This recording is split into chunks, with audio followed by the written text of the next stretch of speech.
지금 중동에서 전쟁이 이루어지고 있습니다. 멀리 떨어져 있는 그런 지역에서 전쟁이 일어난 것입니다. 그런데 전쟁은 그렇게 멀리 떨어진 지역에서만 일어나고 있지는 않습니다. 우리의 삶을 가만히 살펴보면은 우리가 전쟁 가운데 있다는 사실을 알 수가 있습니다. 직장 생활을 하면서도 우리가 전쟁을 치르면서 이렇게 살아갑니다. 또 학생들은 어떻습니까? 입시 전쟁을 치르면서 살아갑니다. 청년들은 또 취업 준비를 하면서 취업 전쟁을 치르면서 살아갑니다. 그뿐만이 아닙니다. 우리 믿는 사람들은 영적인 전쟁을 매일매일 치러가며 살아가고 있습니다. 우리가 영적인 전쟁 가운데 있다는 사실을 항상 잊지 않고 살아가야 합니다. 우리가 생활할 때 또 도무지 삶의 문제가 해결되지 않을 때가 있습니다.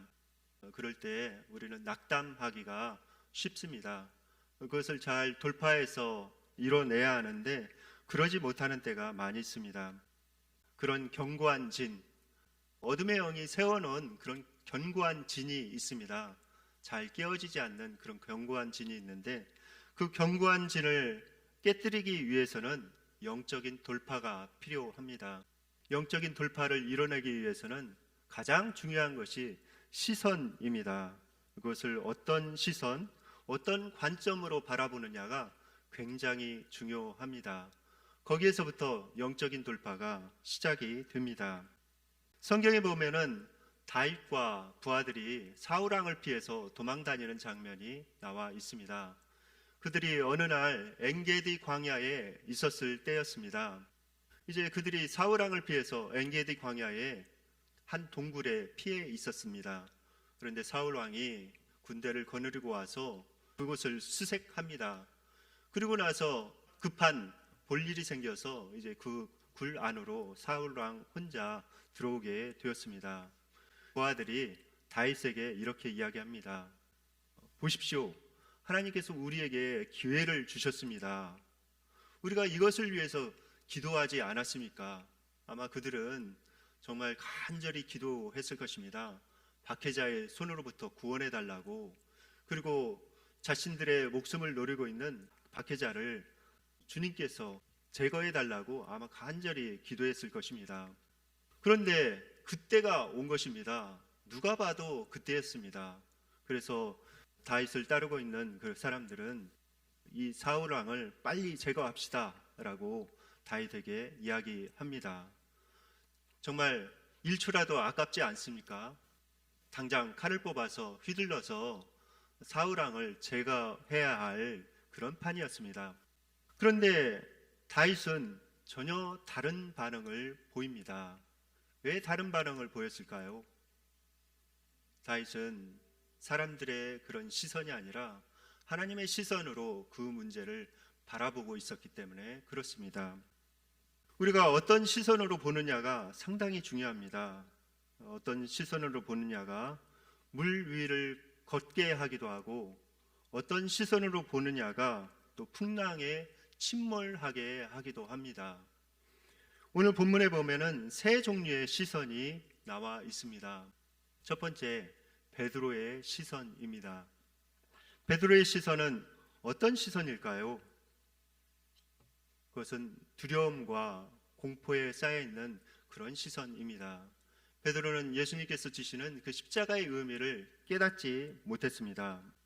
우리가 어려움을 당할 때 하나님의 뜻과 경륜을 이해하지 못하면 우리는 두려움에 휩싸이게 됩니다. 베드로는 그 두려움에 휩싸여서 정말 그 공포의 눈으로 모든 상황을 보았습니다.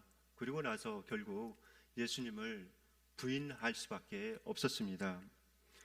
두 번째, 오늘 본문에 보면은 여종의 시선이 나옵니다. 여종의 시선은 어떤 시선입니까? 오늘 본문 누가복음 22장 56절 말씀 다 함께 읽으시겠습니다.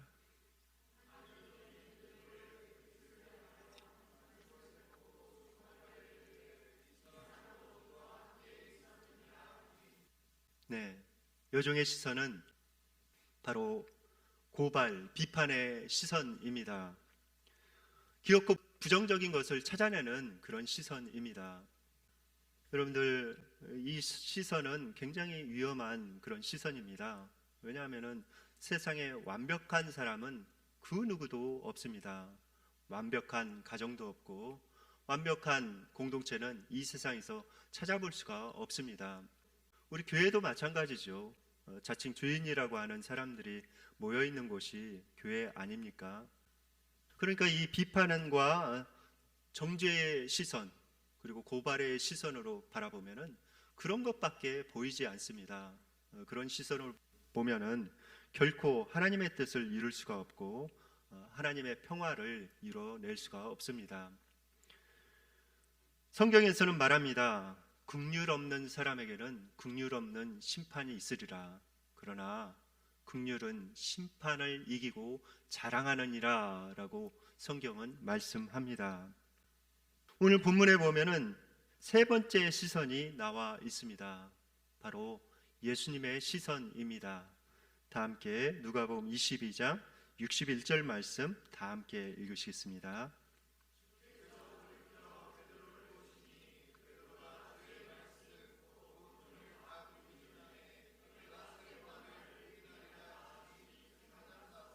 네.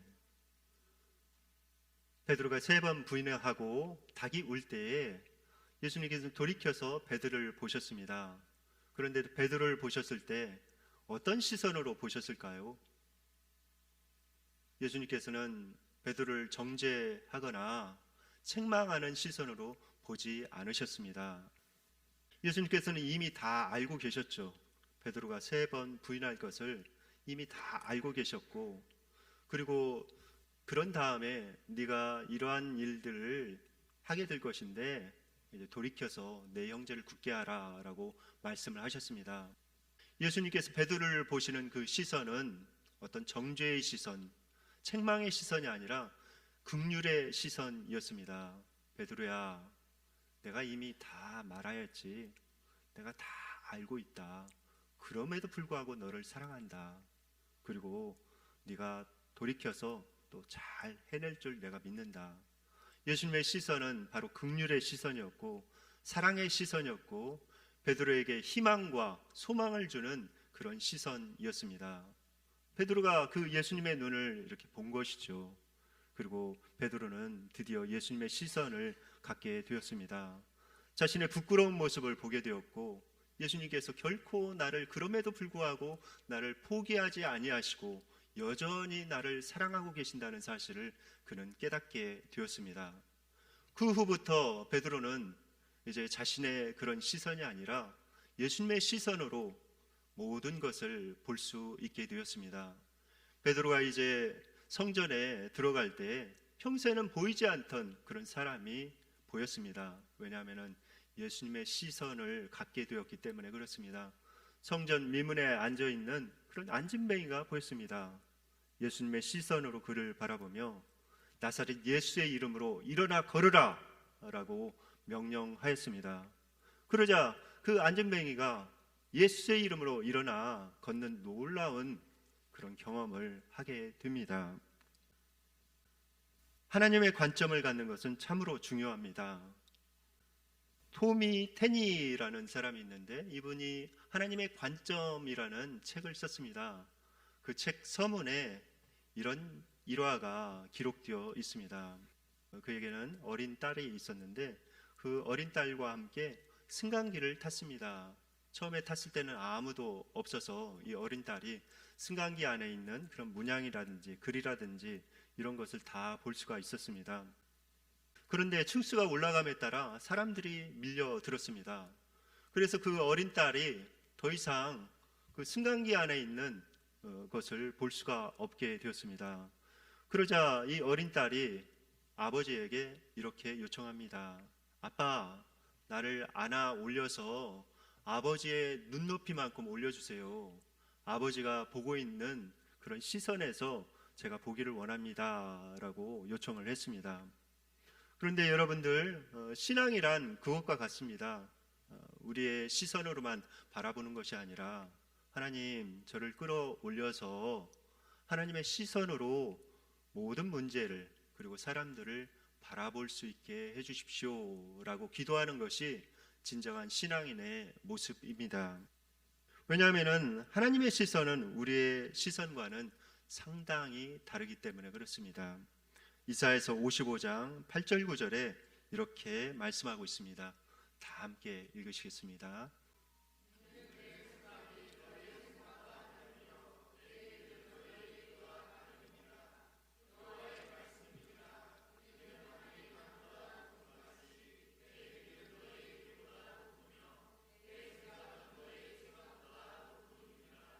네, 하나님의 시선으로 바라볼 수 있어야 합니다.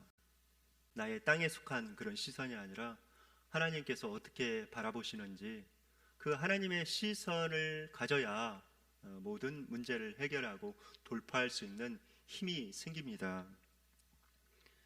그러기 위해서는 우리가 어떻게 해야 할까요?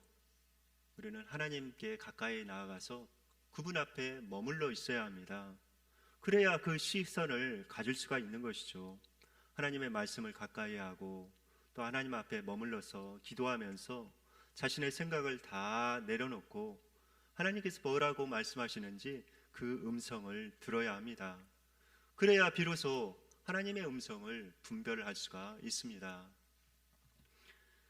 암으로 투병하던 한 작가가 있었습니다. 이분이 암으로 투병하다가 이제 약으로 치료할 수 없게 되자 이제 기도원으로 들어갑니다. 기도원에 들어가서 하나님 앞에 매달리면서 치유해달라고 기도하기 위함이었습니다. 그런데 그의 병세가 매우 악화되었습니다. 이제 거의 죽음 직전까지 가게 되었습니다. 그래서 그 작가의 부인이 목사님에게 급하게 전화를 걸어서 좀 신방을 요청했습니다. 목사님이 이제 급히 그곳에 도착해서 이렇게 보니까 이미 초점을 잃어가고 있는 그 집사님을 보게 되었습니다. 그런데 그 집사님이 초점이 다 잃어가면서 굉장히 나약한 그런 모습과 절망 섞인 그런 표정으로 목사님에게 이렇게 이야기합니다. 목사님, 제가 하나님 앞에 간절히 기도했습니다. 이 병을 낫게 해달라고, 제발 고쳐달라고 그렇게 간절히 하나님 앞에 기도했는데 하나님께서는 제 기도를 들어주시지 않았습니다. 하나님께서는 저를 외면하셨습니다. 저는 실패자입니다.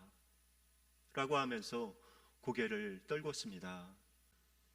그러자 목사님이 그의 손을 꼭 잡고 그의 눈을 보면서 이렇게 이야기합니다. 아니 집사님이 왜 실패자입니까? 집사님이 예수님을 믿은 이유가 무엇입니까? 영원한 하나님의 나라를 들어가기 위함이 아니었습니까? 그 주님께서 이제 집사님을 부르고 계십니다. 아무 염려하지 마시고 집사님을 부르시는 그 하나님의 품으로 안기십시오. 하나님께서는 집사님에게 영원한 하나님의 나라, 천국을 선물로 주실 것입니다. 집사님은 결코 실패자가 아닙니다. 라고 손을 꼭 잡고 그 집사님에게 이야기하였습니다. 그 말을 들은 집사님의 눈에 초점이 돌아왔습니다. 그리고 목사님에게 이렇게 이야기합니다. 목사님, 감사합니다. 정말로 감사합니다. 라고 이야기를 하면서 누워있는 두 눈에 눈물이 주르륵 흘러내립니다. 그리고 나서 이분이 1시간 뒤에 지극히 평안한 모습으로 하나님 품에 안길 수 있었습니다. 이런 경험을 한 목사님은 다음과 같이 서술하고 있습니다. 나는 잊지 못한다. 그때 그의 얼굴을 휘감고 있던 그 평안의 빛을. 그로부터 불과 1시간 후 그는 지극한 평안 속에서 하나님의 품에 안겼다. 영원을 누리는 자에게 죽음이란 영원한 하나님 나라의 입성을 의미하는 까닭이다. 죽어가는 그 집사님이 초점을 다시 찾을 수 있었던 이유는 무엇입니까? 그것은 자신의 육신의 관점이 아니라 영원한 하나님의 나라, 하나님의 시선으로 자신의 현재의 모습을 볼 수 있었기 때문에 그렇습니다. 여러분들, 영원한 하나님의 나라의 시선으로 바라보아야 진정으로 문제가 해결이 됩니다. 늘 우리가 살아가다가 많은 인간관계의 그런 어려움 가운데 부딪히게 됩니다. 사랑해서 결혼한 배우자 사이에서도 상당한 그런 어려움들이 있을 수가 있습니다. 또 내 몸에서 태어난 자녀와의 관계에 있어서도 어려움이 있을 수가 있습니다. 가정에서도 또 일터에서도 또 공동체에서 같이 생활해 가면서도 그런 어려움이 있을 수가 있습니다. 그런데 그 문제를 자기 중심적인 그 시각으로 봐서는, 시선으로 봐서는 결코 해결할 수가 없습니다. 자신의 시선을 내려놓고 예수 그리스도의 시선으로 보아야 그 문제를 비로소 해결할 수가 있습니다. 어떤 경우에는 도저히 이해가 안 되는 경우가 있죠. 저 사람이 왜 저렇게 할까? 왜 나를 힘들게 저렇게 괴롭히고 힘들게 할까라는 그런 생각이 들 때가 있습니다. 그럼 막 미워하는 마음이 막 불같이 올라오죠. 나도 똑같이 그렇게 해주고 싶은 그런 마음들이 올라옵니다. 내 시선으로 봐서는 그런 마음을 없앨 수가 없습니다. 어떻게 그런 마음들을 잠재울 수가 있습니까? 그것은 하나님의 시선으로 볼 때에 그 문제를 잠재울 수가 있습니다. 그리고 한 가지 우리가 생각해야 될 것은 우리는 영적인 전투 가운데 있다는 사실을 잊지 말아야 합니다. 마귀는 어떻게 해서든 우리를 무너뜨리려 합니다. 파괴하고 넘어뜨리고 무너뜨리려고 하는 것이 마귀의 속성입니다. 마귀의 이름이 어떻습니까? 마귀의 이름이 헬라어로 디아볼로스죠. 디아볼로스. 그런데 무슨 뜻을 가지고 있습니까?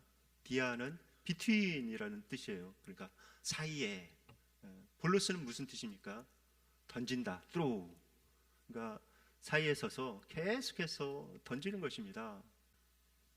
분열케 하고 다투게 하고 이간케 하려고 그렇게 마귀가 하는 것이죠. 결국 그래서 정말 파괴로 나아갈 수 있도록 마귀는 항상 그렇게 부추깁니다. 우리가 이 영적인 전투를 잘 이해해야 하지요. 그래서 성경 잠언 4장 23절에서 이렇게 말씀합니다. 무릇 지킬 만한 것보다 더욱 내 마음을 지키라. 생명의 근원이 이에서 남이니라 라고 말씀을 합니다. 우리의 마음을 잘 지켜야 돼요. 마귀가 던져주는 그런 생각들, 그런 것들을 멀리 해야 합니다. 영적인 분별력을 가지고 살아가야 하는 것이죠. 또 한 가지 생각해야 될 것은 이것을 알아야 합니다. 고린도후서 4장 4절 말씀 다 함께 읽으시겠습니다.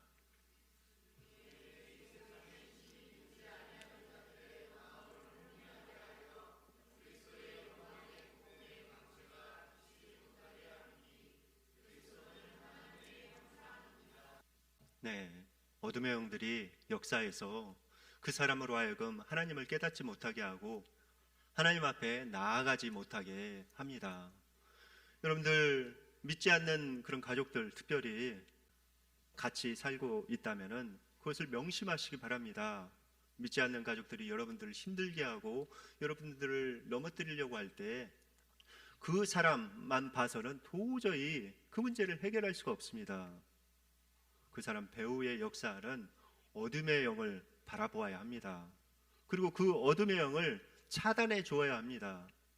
예수님 믿지 않는 사람이 영적인 전쟁을 치를 수 있을까요? 결코 치를 수 없습니다. 그렇다면 누가 영적인 전쟁을 치러서 그 가족들을 주님께 이끌 수 있을까요? 또 이웃들을 주님께 이끌 수 있을까요? 바로 먼저 예수님 믿는 그런 사람입니다. 그 사람과 싸우려고 하지 말고 그 배후에서 역사하는 그 어둠의 영과 싸우십시오. 그래야 승리할 수가 있습니다. 우리는 예수님의 시선으로 바라보아야 합니다. 그래야 진정으로 문제를 해결하고 영적인 돌파가 일어날 수가 있습니다. 여러분들은 어떤 시선으로 문제를 바라보고 계십니까? 또 사람들을 바라보고 계십니까? 베드로의 시선입니까? 아니면 여종의 시선입니까? 원하기는 우리가 예수 그리스도의 시선을 가짐으로 말미암아 우리 삶 안에서 영적인 돌파가 다 일어나기를 예수님의 이름으로 축원드립니다.